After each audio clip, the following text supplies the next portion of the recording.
Assalamualaikum warahmatullahi wabarakatuh. Perkenalkan, saya Salsabila Najwa Anindya dengan MPM 225201110 dengan dosen pengampu Ibu Siti Nurhasana dengan mata kuliah Filsafat Hukum.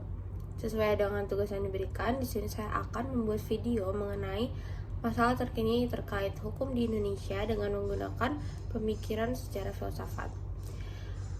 Masalah hukum di Indonesia bukan hanya masalah teknis atau administratif saja, tetapi juga terdapat masalah filosofis yang mendasar. Dengan menggunakan pemikiran filsafat, kita dapat memahami akar dari ketidakadilan dan kelemahan dalam sistem hukum kita. Pendekatan yang lebih spesifik dan lebih holistik dan mendalam diharapkan dapat membantu kita menemukan solusi yang lebih efektif dan berkelanjutan untuk memperbaiki sistem hukum yang ada di Indonesia sehingga hukum benar-benar menjadi instrumen keadilan. Selain itu, masalah terkini terkait hukum di Indonesia dapat dilihat sebagai bagian dari konteks yang lebih luas, yakni permasalahan kehidupan masyarakat dan negara.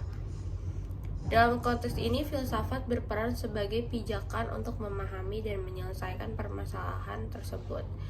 Langkah pertama yaitu filsafat hukum harus memahami konsep kebenaran nilai-nilai yang melandasi hukum. Dalam era post-truth, nilai-nilai kebenaran sering diabaikan, sehingga kebenaran tidak lagi didasarkan pada proses penalaran yang valid.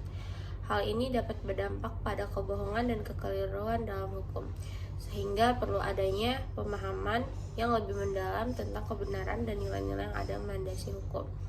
Kedua, filsafat hukum harus memahami peran ilmu dan teknologi dalam hukum. Dalam era global warming misalnya, perubahan iklim telah menjadi masalah global yang memerlukan penyelesaian yang rasional dan ilmiah. Filsafat sains dan epistemologis dapat membantu kita memahami peran manusia dalam perubahan iklim dan menawarkan solusi yang lebih efektif. Ketiga, filsafat hukum harus memahami peran etika dan moralitas dalam hukum. Dalam konteks hukum, etika dan moralitas sangatlah penting untuk menjamin keadilan dan kepastian hukum. Filsafat etika dapat membantu kita memahami prinsip-prinsip kehati-hatian dan tanggung jawab yang harus diterapkan dalam hukum. Dan keempat, filsafat hukum harus memahami peran budaya dan sosial dalam hukum.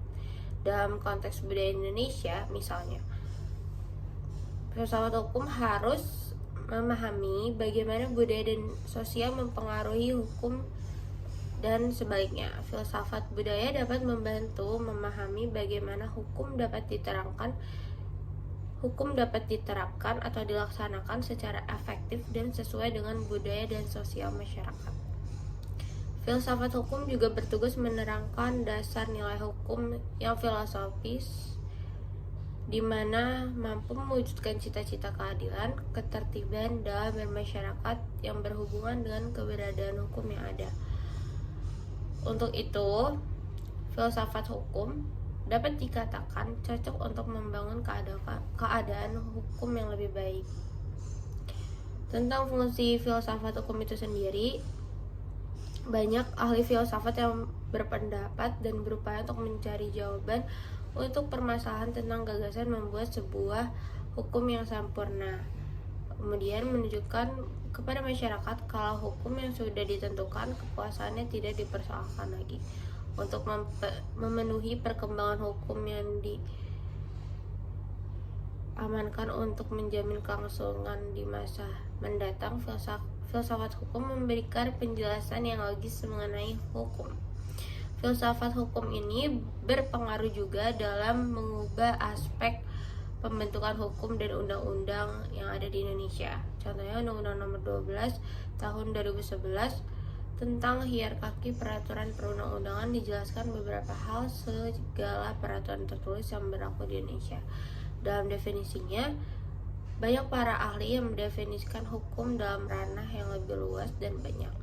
Indonesia memiliki sistem hukum yang mana berlaku pada semua warga negaranya tanpa terkecuali.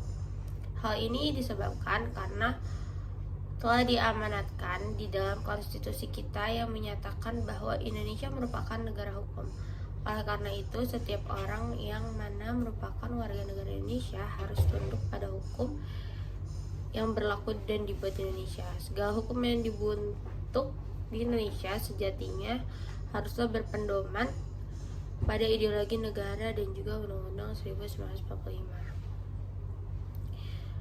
Maka dari keterangan tersebut dapat disimpulkan bahwa filsafat hukum berperan sebagai arah pembentukan hukum di Indonesia dan juga sebagai hal yang sangat dibutuhkan di Indonesia. Berperan dalam menerangkan dasar nilai hukum yang filosofis, di mana mampu mewujudkan cita-cita keadilan, ketertiban, dan kesejahteraan di dalam masyarakat yang berhubungan dengan kenyataan hukum yang berlaku. Pada pembentukan hukum di Indonesia, filsafat juga berperan dalam membuat pembentukan hukum yang sangat dibutuhkan dalam masyarakat. Filsafat hukum berpengaruh juga dalam mengubah aspek pembentukan hukum dan undang-undang di Indonesia. Eksistensi Pancasila sebagai suatu filsafat hukum sangatlah berpengaruh dan berperan besar dalam pembentukan hukum di Indonesia. Hal ini dikarenakan Pancasila merupakan tiang bagi negara hukum seperti Indonesia. Tata hukum Pancasila merupakan tata hukum Indonesia. Pancasila merupakan asas kerohanian dan merupakan dasar filosofis negara yang mana menjadi unsur munculnya tata hukum di Indonesia. Sekian yang dapat saya ambil dari video yang telah diarahkan oleh Ibu Siti Nurhasanah. Apabila terdapat banyak kesalahan, saya mohon maaf. Wassalamualaikum warahmatullahi wabarakatuh.